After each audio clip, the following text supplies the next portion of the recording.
أعوذ بالله من الشيطان الرجيم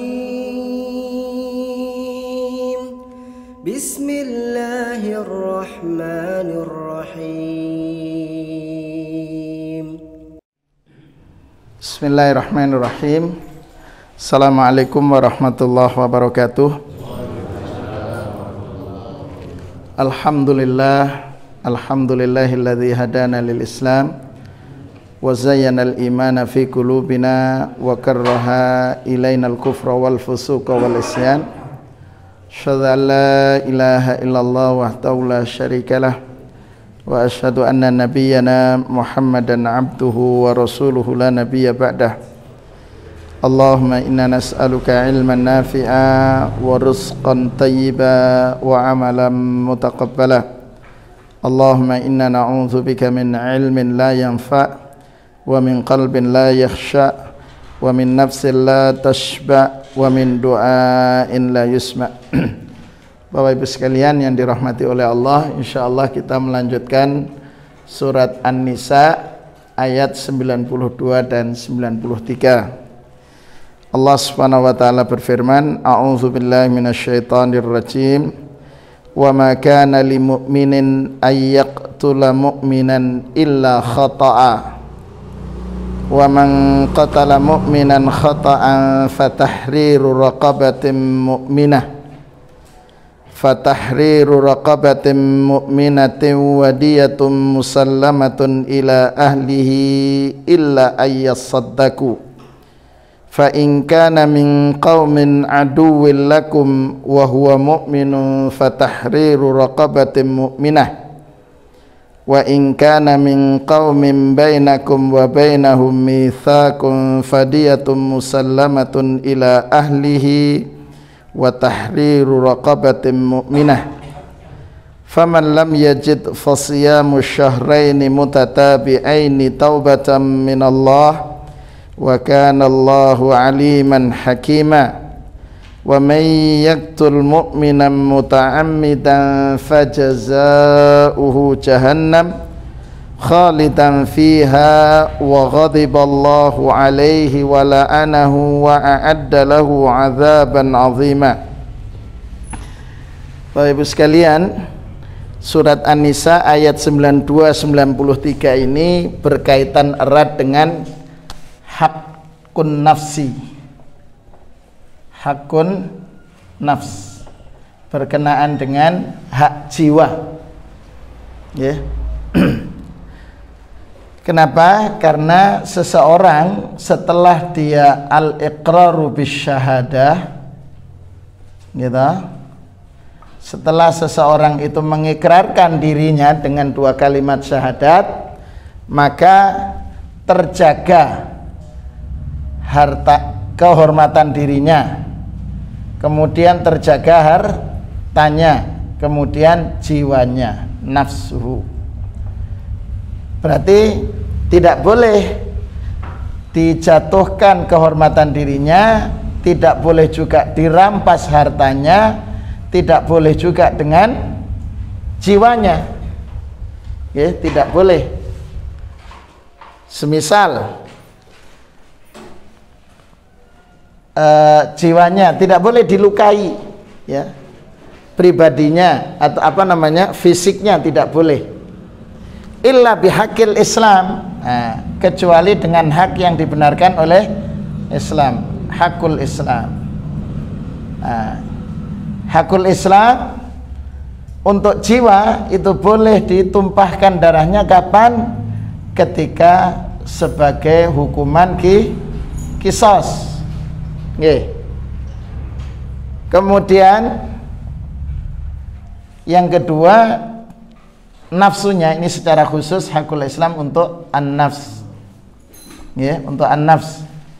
Yang pertama dikisos, yang kedua ar-rajmu, dirajam gara-gara zina dan sudah berkeluarga, muhsan. Kemudian yang ketiga adalah apa hukuman? Tidak hanya kisos, arjam, tapi karena ar-riddah, karena murtad. Ini hak yang dibenarkan dalam Islam.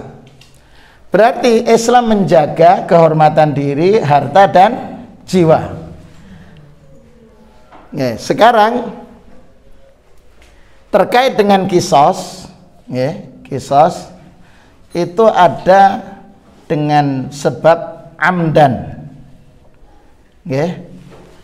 membunuhnya itu sengaja. Jadi sengaja membunuh orang Muslim. Apa hukumannya? Nah, di sini di ayat yang ke-93 ini.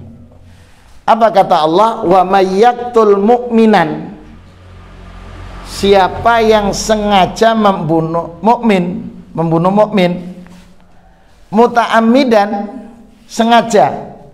Maksudnya sengaja itu apa nggih? Muta'ammid, amdan ini maksudnya satu. Ada dua penjelasan. Sengaja menghalalkan darahnya. Tahlil damihi.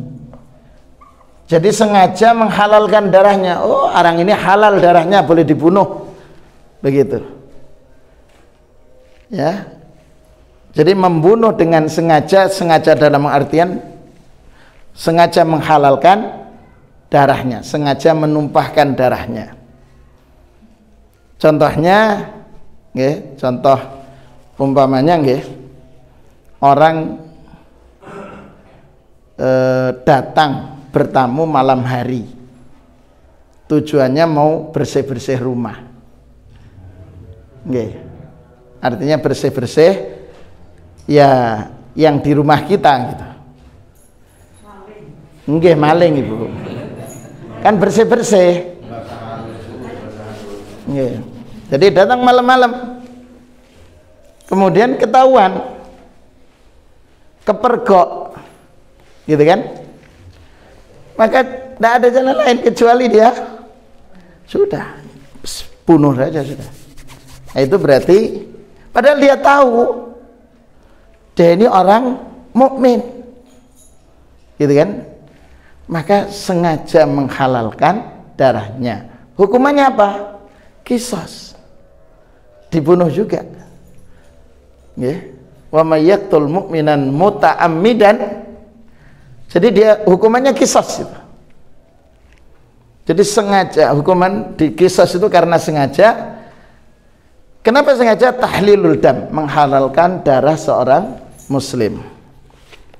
Nah, kalau di sini penjelasan muallif rahimahullah mengatakan wa may yaqtul mu'minan ala wajhil qasdi. Jadi memang sengaja, bi ghairi haqqin fajaza'u dukhulu jahannam. Jadi tahlilul dam, menghalalkan darah seorang muslim itu amdan. Atau masuk kategori sengaja. Satu nggih penjelasan para ulama. Mohon maaf. Jadi al-qisas ini dengan amdan itu karena sengaja menghalalkan darah seorang muslim. Padahal seorang muslim ketika mengucapkan syahadat maka terjaga darahnya, jiwanya terjaga, hartanya pun juga demikian. Karena itu kalau umpamanya pas berpapasan dengan ajaran Allah wa iyyakum, jadi ada tadi tamu tak diundang, kemudian mau bersih-bersih di rumah kita, ketemu, pilihan kita itu dua. Pertama, memenuhi permintaannya dan kita tidak dibunuh, gitu. Yang kedua, kita mempertahankan hartanya, mempertahankan harta. Ketika mempertahankan, karena ini dihormati kepemilikannya dalam Islam, maka Islam memberikan hukuman. Apa itu? Termasuk bagian dari syahid. Jadi termasuk dari bagian syahid itu adalah orang yang meninggal gara-gara mempertahankan hartanya, menjaga kehormatan itu. Kenapa? Karena Islam menghalalkan. Apa namanya? Dengan seseorang mengucapkan dua kalimat syahadat, maka hartanya terjaga. Itu dalam konteks agama Islam. Jadi terjaga agamanya itu, terjaga kehormatan dirinya, terjaga hartanya. Nah, Allah Subhanahu wa taala menyatakan bagi yang membunuh orang muslim tanpa sengaja, mohon maaf, membunuh muslim dengan sengaja karena menghalalkan darahnya, apa kata Allah? Fajazauhu jahannam. Jadi sudah dihukum qisas, gitu kan? Masih ada ancaman ini. Fajazauhu jahannam. Hukumannya neraka jahannam. Khalidan fiha. Coba. Kecuali orang tersebut bertaubat. Sekali lagi, kecuali orang itu bertaubat. Okay. Kalau dia tidak bertaubat, membunuh orang mukmin dengan sengaja, maka balasannya nanti jelas. Yang pertama adalah fajazauhu jahannam. Balasannya neraka jahannam. Sudah begitu khalidan fiha. Kenapa dikatakan kekal di dalam neraka? Karena dia telah menghalalkan darah seorang muslim. Yang darahnya seorang muslim yang mengucapkan 2 kalimat syahadat itu terjaga. Artinya tidak diizinkan oleh Allah untuk dibunuh, tapi kemudian dia menghalalkan darahnya. Makanya hati-hati ketika mengeluarkan fatwa. Bagaimana seorang, oh halal darahnya, wah muskilah itu. Ancamannya di sini, Pak. Jazauhu jahannam khalidan fiha. Yang kedua, wa ghadiballahu alaihi. Allah marah kepadanya. Jadi sudah dibalas neraka, dimarahi Allah. Wa la'anahu. Nah, coba Pak. Yang ketiga dilaknat oleh Allah. Jadi yang melaknat Allah. Lalu kalau Allah yang melaknat, laknat itu pengertiannya dijauhkan dari rahmat Allah. Kalau dijauhkan dari rahmat Allah dan yang menjauhkan itu Allah, maka semakin bermasalah begitu. Berarti tahlilul dam, menghalalkan darah ini sama dengan takfirul muslim. Takfir muslim, mengkafirkan orang, ya, yang mestinya kita tidak boleh mengkafirkan seorang muslim. Jadi kaidahnya la nukaffiru musliman. Kita tidak boleh mengkafirkan orang muslim aqarra bisyahadataini, yang mengikrarkan 2 kalimat syahadat. Wa amila bimuqtadahuma, orang tadi mengamalkan tuntutan dari 2 kalimat syahadat itu. Enggak. Ketika dia mengkafirkan muslim, maka berarti dia menghalalkan darahnya. Kemudian apalagi kalau kemudian dia membunuh dengan sebab menghalalkan darahnya, atau bisa jadi menganggap saudaranya kafir. Itu muskilah. Jadi Allah subhanahu wa ta'ala murka kepada mereka yang membunuh orang muslim dengan sengaja, mukmin dengan sengaja, maka hukumannya adalah neraka jahanam, kekal di dalam neraka. Allah murka kepadanya, Allah melaknatnya. Wa a'adda lahu 'adzaban 'azima, Allah persiapkan baginya siksaan yang pedih, banyak ini hukumannya. Gitu. Balasannya Allah banyak. Makanya sekali lagi kita jangan mudah, satu, mengkafirkan saudaranya muslim. Yang kedua, jangan sampai menghalalkan darah orang muslim sampai kemudian dibunuh. Kemudian Bapak Ibu sekalian,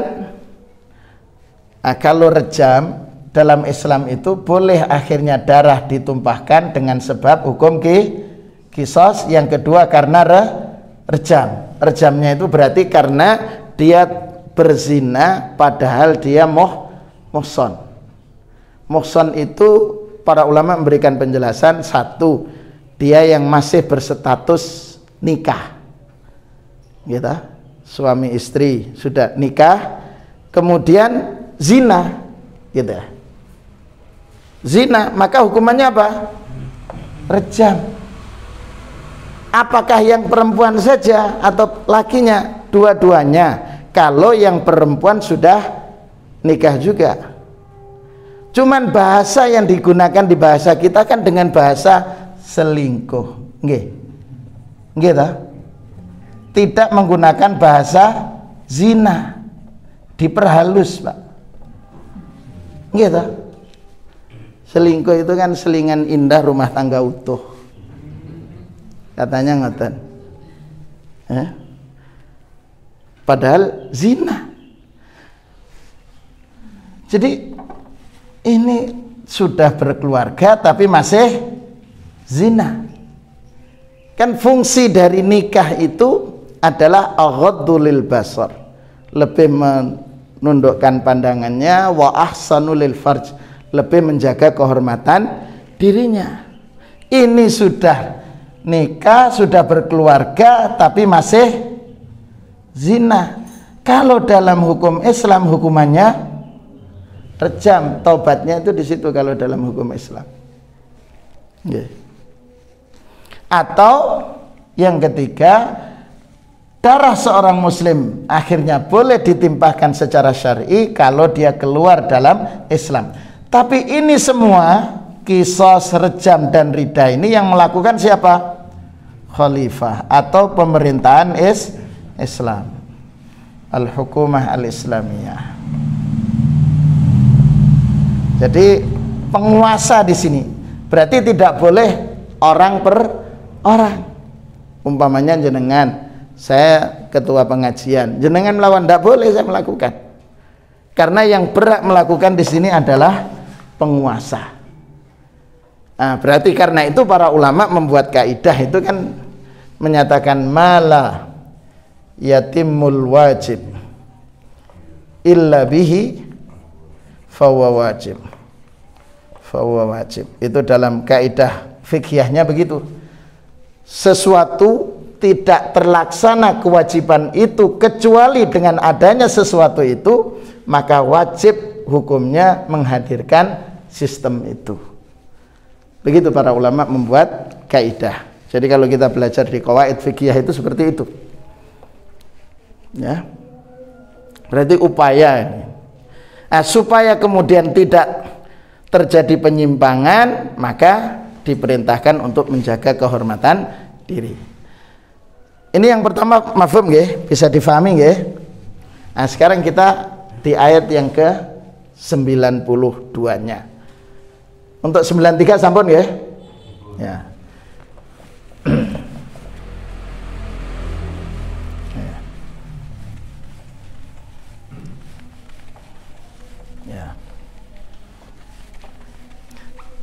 Sekarang Bapak Ibu sekalian, di ayat yang ke-92 Allah Subhanahu wa taala berfirman, "Wa ma kana lil mu'minin." Maknanya wa ma yambaghi lil mu'minin. Wa ma yambaghi lil mu'minin. Tidak pantas, tidak sepatutnya bagi orang mukmin. Untuk apa? Yaqtula mu'minan. Jadi tidak boleh orang mukmin membunuh orang mukmin. Okay. Kecuali terjadi pembunuhan karena keliru, khotoan. Contohnya apa nggih? Membunuh keliru. Jadi umpamanya sedang tidur bersama di ruangan tanpa nggih ada karpet, semua sudah tidur. Terus ngigau, ngelindur itu ngigau nggih. Ada pisau di situ. Mimpinya atau sedang ngelindurnya itu nyeceli motong-motong gedebok pisang. Ternyata yang digorok saudara muslim. Ya, itu berarti yaqtulu khotoan. Nggih. Sengaja napa mboten? Enggak sengaja. Jadi tidak sepatutnya bagi seorang muslim, seorang mukmin untuk membunuh mukmin lainnya. Kenapa tidak boleh? Karena darahnya sudah terjaga tadi. Illa khotoan, kecuali kemudian terjadi pembunuhan itu karena khoto. atau kalau dalam hukum Islam ada qisas, ada amdan, ada syibhul amdi, ada apa namanya, jadi kalau dalam hal hukum Islam itu ada amdan, tadi memang sengaja membunuh karena menghalalkan menganggap halal darah seorang muslim. Yang kedua syibhul amdi, jadi ada unsur sedikit, ada unsur kesengajaan. Misal ada pentungan, pentungan yang dipakai satpam itu, orangnya duduk padahal maunya latihan tek ya di anu guyon, tapi kemudian kaget ada sepeda motor lewat ngebel dengan belnya banter, kaget, duan, meninggal Pak. Itu namanya syibhul amdi, jadi tidak sengaja membunuh. Atau umpamanya yang contoh berikutnya termasuk kategori juga, itu masuk khata, itu keliru. Jadi sedang duduk pakai gedebok pisang, yang aneh itulah, kenapa? Pelepahnya itu, yang biasa anak-anak gitu pakai tembak-tembakan pakai itu, pukul, terus mati Pak. Yang secara logika tidak mungkin dengan gedebok itu meninggal, tapi kemudian meninggal. Itu ya. Jadi di situ, jadi Islam itu sampai detail. Ini membunuh sengaja atau di situ ada unsur kesengajaan atau lalai. Karena itu apa kata Allah? Hukuman bagi mereka yang membunuh khata, wa man qatala mu'minan khata'an fatahriru raqabatin mu'minah. Jadi tidak ada hukum qisas. Artinya tidak ada hukum penggal leher bagi yang membunuh tanpa unsur kesengajaan atau ada situ ada kekeliruan, khata. Atau umpamanya di medan perang, kemudian tidak kelihatan yang muslim dan non muslim, gitu kan? Itu terjadi di medan perang, sama-sama pas tidak pakai baju, dan di saat berada di sekitar areal musuh, gitu, kemudian disabet sama temannya, maka itu masuk kategori khata. Apa kata Allah? Wa man qatala mu'minan khata'an fatahriru raqabah. Hukumannya adalah memerdekakan budak. Jadi idqu raqabah, memerdekakan budak. Tapi syaratnya budaknya harus mukminah. Jadi harus beragama Islam. Itu yang pertama. Yang kedua, wadiyatun musallamatun ila ahlihi, membayar diat, denda kepada keluarga yang dibunuh. Wadiyatun musallamatun ila ahli. Saya cuman tidak membaca secara detail tentang hukum diatnya tadi tidak sempat membaca sampai selesai, tapi penjelasannya seperti ini. Wa man qatala mu'minan ala wajhil khata' fa alaihi idq raqabah, fa alaihi idq raqabatin atau idq nafsin mamlukatin mu'minah kafaratun an fi'lihi. Jadi sebagai kafarah, tebusan terhadap perbuatannya membunuh dengan tidak sengaja tadi. Kemudian wa ala qarabatil qatil, kemudian ini kepada pelaku ini Pak, pelaku pembunuhan itu memerdekakan budak. Penjelasan para mufassirin, terus diat ini siapa yang nanggung? Ya, di sini disampaikan diat yang wa ala qarabatil qatil, kerabatnya si pembunuh. Siapa kerabatnya itu? Alladzina yarithuna, yang nanti mewarisi. Jadi umpamanya kalau saya bersaudara 5, gitu, 5 bersaudara, terus saya melakukan pembunuhan, maka saya kena hukuman apa? Memerdekakan budak.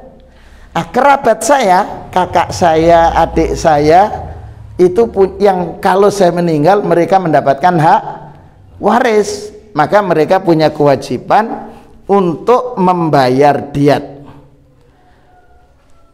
Wa ala qarabatil qatil alladzina yarithunahu diyatun musallamatun ila warathatil qatil, diserahkan kepada keluarganya yang terbunuh. Jadi yang enak siapa nggih? Keluarganya, gitu, karena menerima diat, artinya menerima warisan. Illa ayyasaddaku, kecuali keluarga si ahli, ya keluarga yang dibunuh itu mensedekahkan, sudah tidak usah dibayar diatnya, cukup memerdekakan budak, selesai. Ya, illa ayyasaddaku.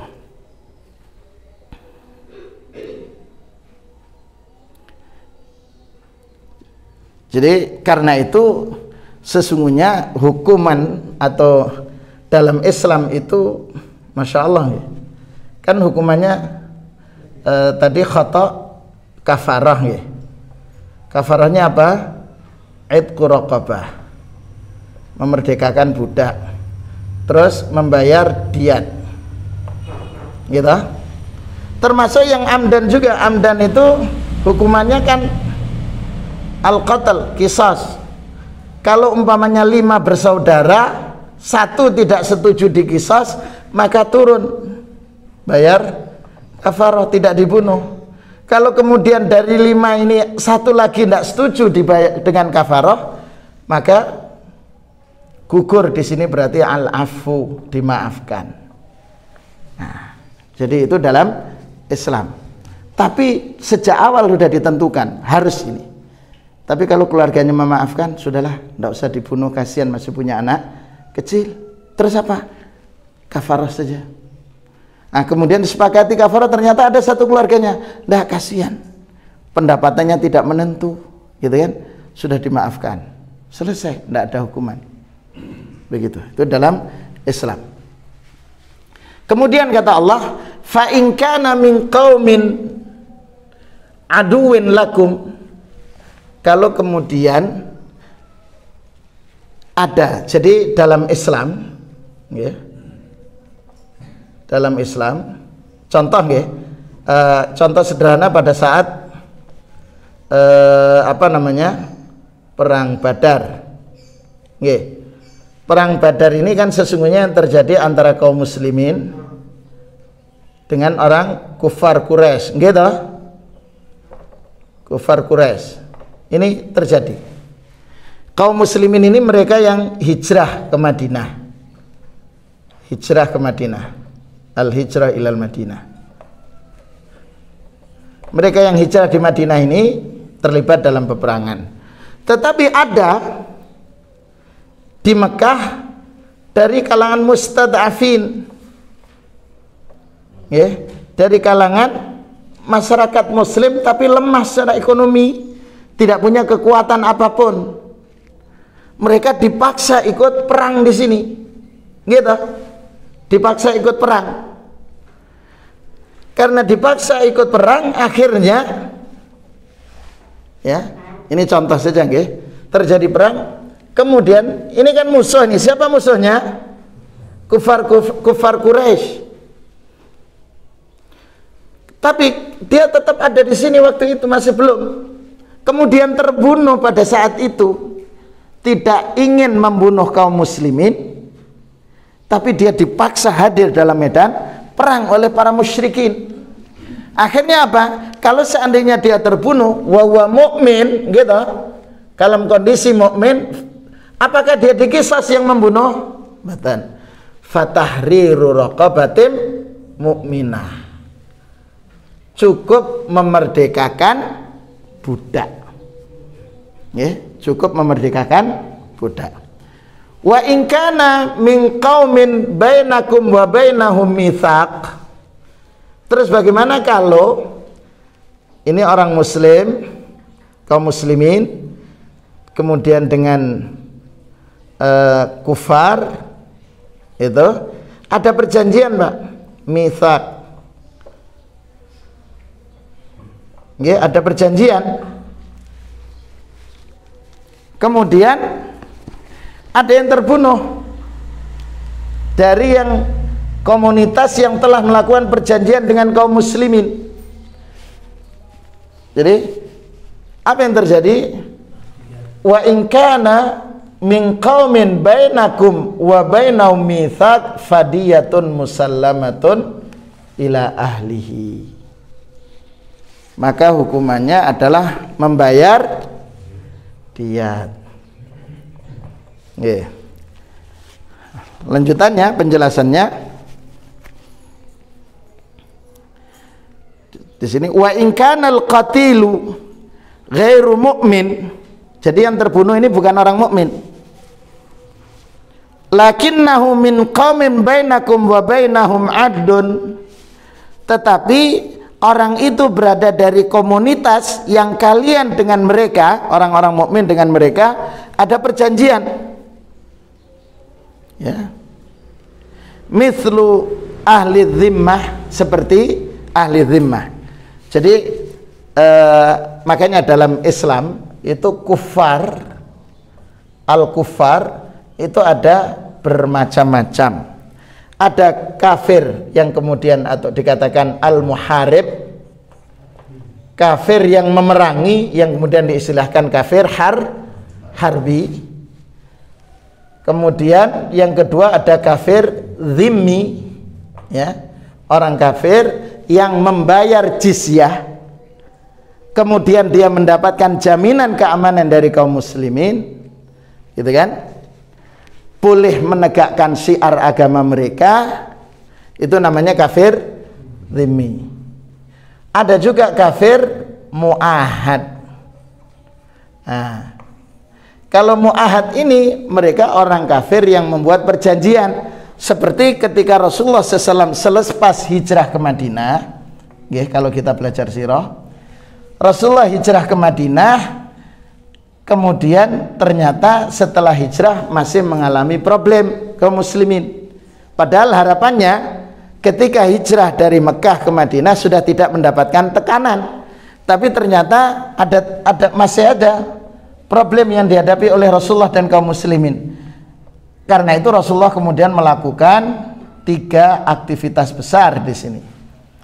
Yang pertama binaul masjid, gitu, membangun Masjid Quba, setelah itu Masjid Nabawi, kemudian mu'akhah. Nah, ini itu babnya sesama muslim, kaum muslimin. Binaul masjid ini kan untuk kaum muslimin, gitu, bisa melaksanakan syiar. Al-mu'akhah, mempersaudarakan, itu dilakukan oleh Rasulullah. Ini masih kebutuhan yang disebut dengan internal kaum muslimin saja saat itu. Jadi berkenaan dengan internal. Tapi ada yang sisi eksternal, apa? Melakukan perjanjian al-mu'ahadat, perjanjian. Dengan siapa saja Rasulullah SAW? Satu, Yahudi, gitu. Yahudi di Madinah ada Bani Nadir. Kemudian ada Bani Qainuqa. Kemudian ada Bani Quraidah. Ya. Yahudi, Pak, karakternya kalau kita mencermati, Bani Nadir ini sekutunya suku Aus. Ya. Suku yang meninggali Madinah. Quraidah ini suku dari Khazraj. Lah, Nadir dan ini sama-sama Yahudi, ketika kemudian ini berupaya agar terjadi Aus dan Khazraj perang, gitu kan? Ketika terjadi perang, Aus minta kepada sekutunya. Nah, Rasulullah SAW mengadakan muahadat ini. Ini yang maksudnya kafir muahad. Kemudian Rasulullah SAW juga melakukan muahadah dengan musyriki haulal Madinah. Jadi komunitas musyrikin, kabilah-kabilah yang belum memeluk agama Islam yang ada di sekitar Madinah, itu dilakukan muahadat oleh Rasulullah untuk memastikan supaya Madinah aman. Jadi aman Madinah. Nah, mereka yang masuk dalam ini muahadat inilah yang dimaksudkan oleh Allah. Wa in kana min qaumin bainakum wa bainahum mitsaq, perjanjian, fadiyatun musallamatun ila ahlihi. Karena itu kata muallif rahimahullah dari tafsir katakan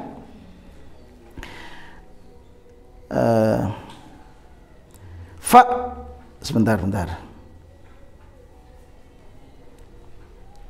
Fa in kana al-qatil wa ghairu mu'min lakinnahu min qaumin bainakum wa bainahum ahdun mithl ahli dhimmah fa ala qarabatil qatil alladzina yarithunahu diyatun musallamatun ila warathatil qatil wa alal qatil idku nafsim mamlukatim ma'lumah mu'minah kafaratun an fi'lihi.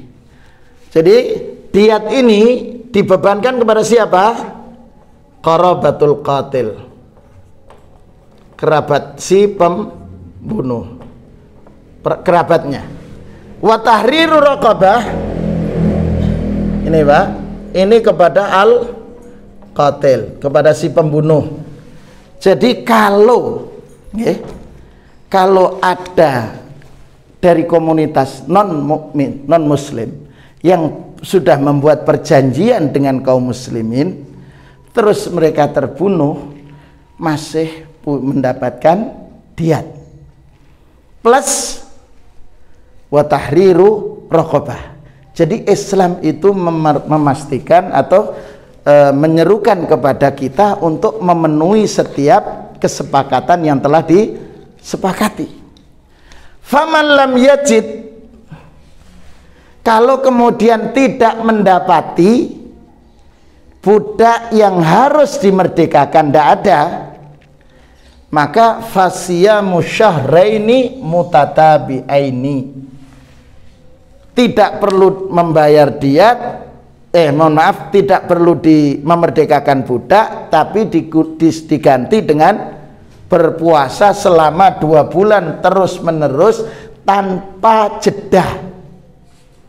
Jadi kalau pas bulannya itu umpamanya bulan Rajab, ya, membunuhnya di bulan Jumadir Tsani, kemudian diputuskan Rajab Sya'ban dia puasa setiap hari, tidak boleh berhenti.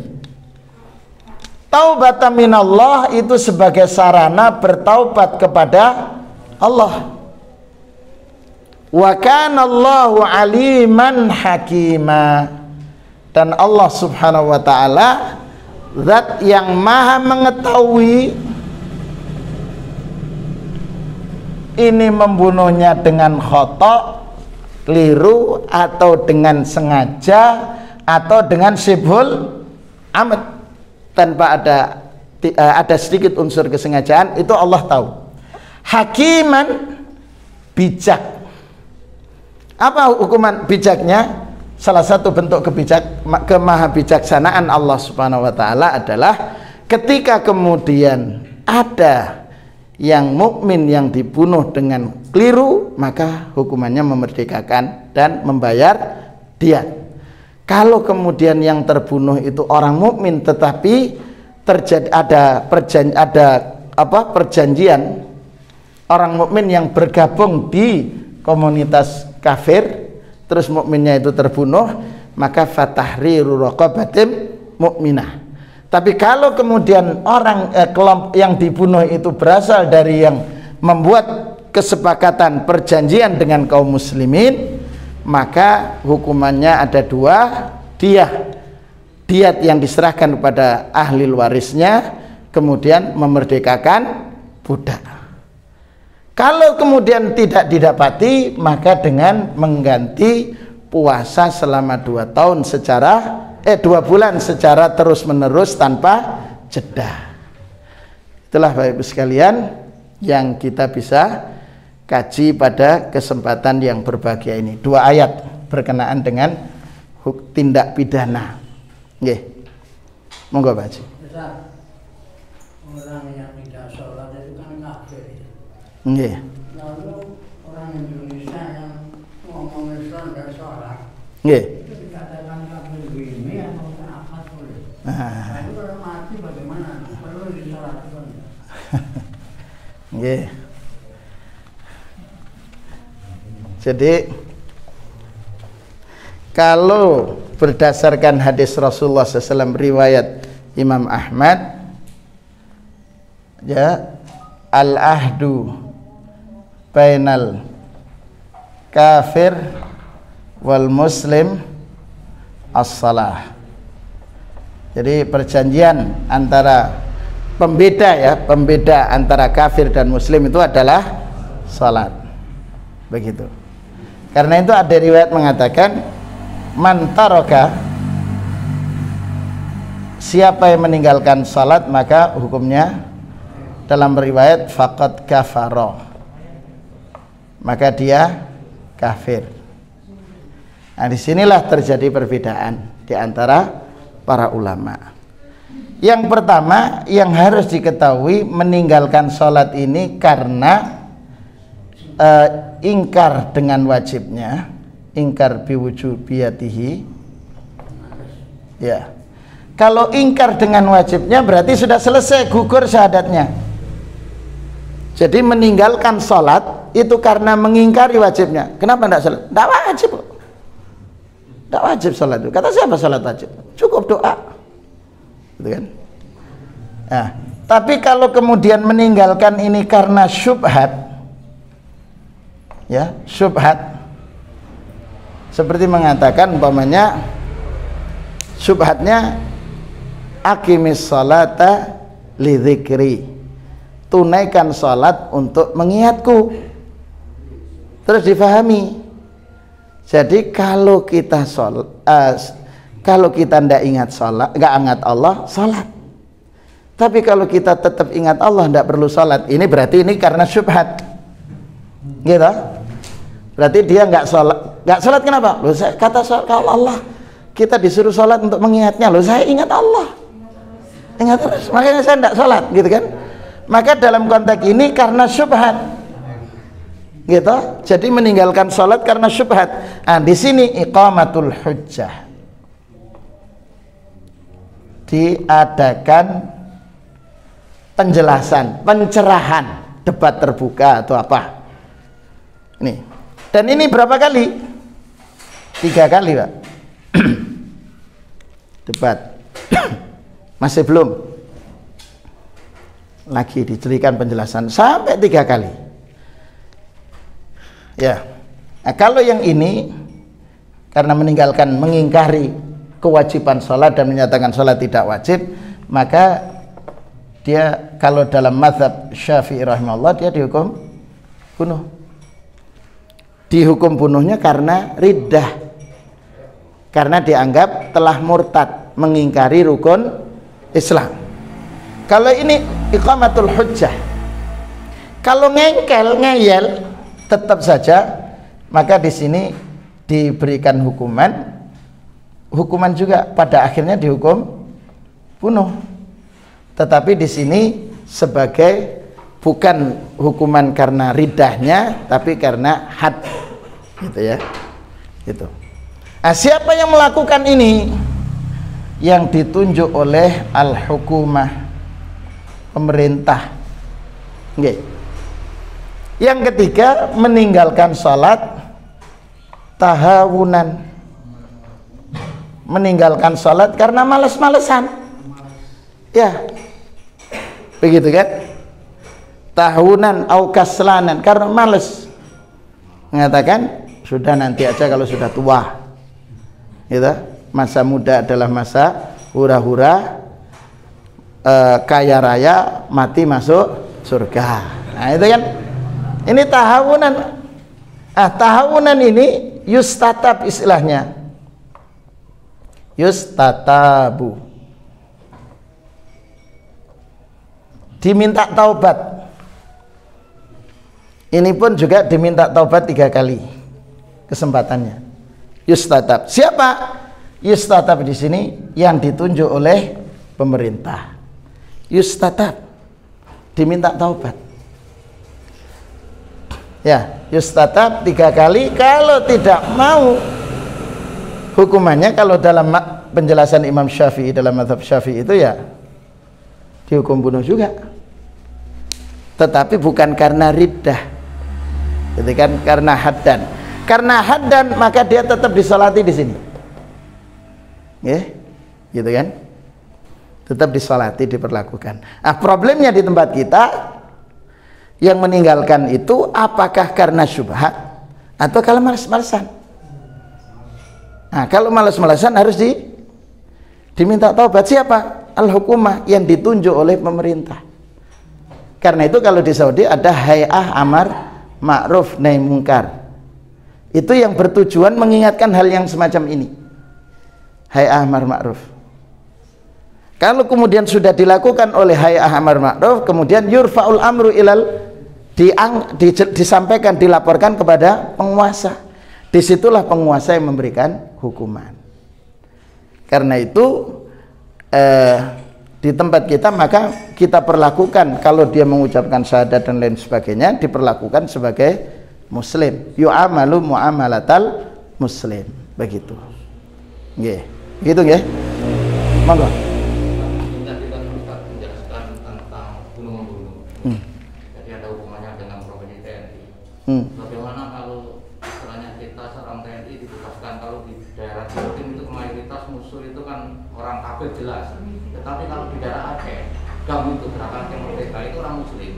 Sedangkan doktrin TNI itu kalau tidak membunuh ya dibunuh. Bagaimana kalau tidak ada penugasan, sedangkan kita membunuh lawan di daerah Aceh? Ya. Itu kaitannya statusnya tidak lagi Pak. Seperti barangkali kita melihat kasus peristiwa perang Siffin. Ya. Perang Siffin antara komunitas antara pasukan Ali dan pasukan Muawiyah bin Abi Sufyan. Pasukan Ali dan Muawiyah bin Abi Sufyan radhiyallahu anhu. Ya. Ini kan kemudian akhirnya kan terjadi dengan sesama muslim. Begitu ya. Terjadi dengan sesama muslim. Kalau saya mensikapi bagaimana yang dilakukan oleh Khalifah Ali radhiyallahu anhu. Dalam satu riwayat yang disampaikan jadi Khalifah Ali radhiyallahu an itu dari Al-Asja'i menuturkan rahimahullah bahwa dia diajak oleh Khalifah Ali ketika kemudian melewati jenazah pasukan Muawiyah dan jenazah pasukan Ali bin Abi Thalib waktu itu. Apa yang dilakukan oleh Ali? Yastaghfiru lahum. Ali memohonkan ampun kepada mereka.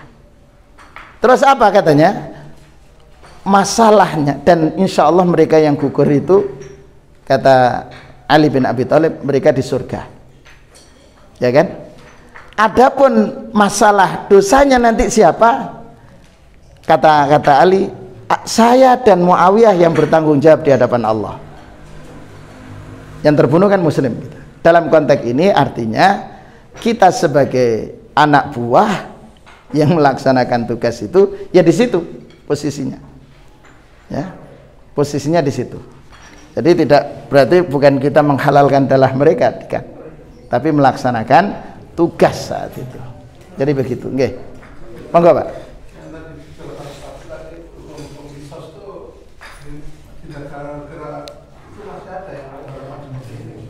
Malah sudah ada di beberapa daerah, termasuk kalau di daerah Afrika itu sudah ada juga, Pak.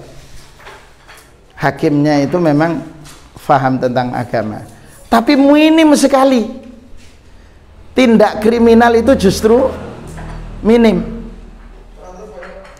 Jadi ketika saya lupa Burundi atau siapa itu ya di daerahnya itu alumni Madinah ya, Fakultas Syariah sampai gelar doktor. Kemudian dia menjadi di Mahkamah Syariah itu ketika kemudian dinyatakan diumumkan melaksanakan hukum seperti itu, maka tidak ada lagi kasus pembunuhan. Karena apa? Termasuk perzinahan sangat-sangat minim sekali. Karena hukumannya itu, Pak. Jadi di tempat kita kan masih banyak terjadi kriminal dan lain sebagainya karena mungkin diantaranya itu tidak ada efek jerah barangkali. Demikian ya Bapak Ibu sekalian yang dirahmati oleh Allah. Alhamdulillah pagi ini kita mengkaji dua ayat Allah di surat An-Nisa ayat 92 dan 93. Mudah-mudahan menjadi tambahan wawasan untuk kita semua, dan dengan semangatnya kita hadir dalam majelis ilmu ini, Allah antarkan kita insya Allah menjadi orang-orang pilihan Allah nanti, diantarkan diwafatkan dalam kondisi husnul khotimah. Anak-anak yang Allah titipkan kepada kita pun dijaga oleh Allah menjadi anak-anak yang saleh dan salihat, dan mudah-mudahan dengan kehadiran kita ini Allah Subhanahu wa taala menjadikan sarana Allah untuk menghapuskan dosa-dosa kita insyaallah. Mudah-mudahan kita tetap istiqamah dalam kebaikan sampai Allah mempertemukan kita sampai kita bertemu dengan Allah Subhanahu wa taala kelak. Amin amin ya rabbal alamin.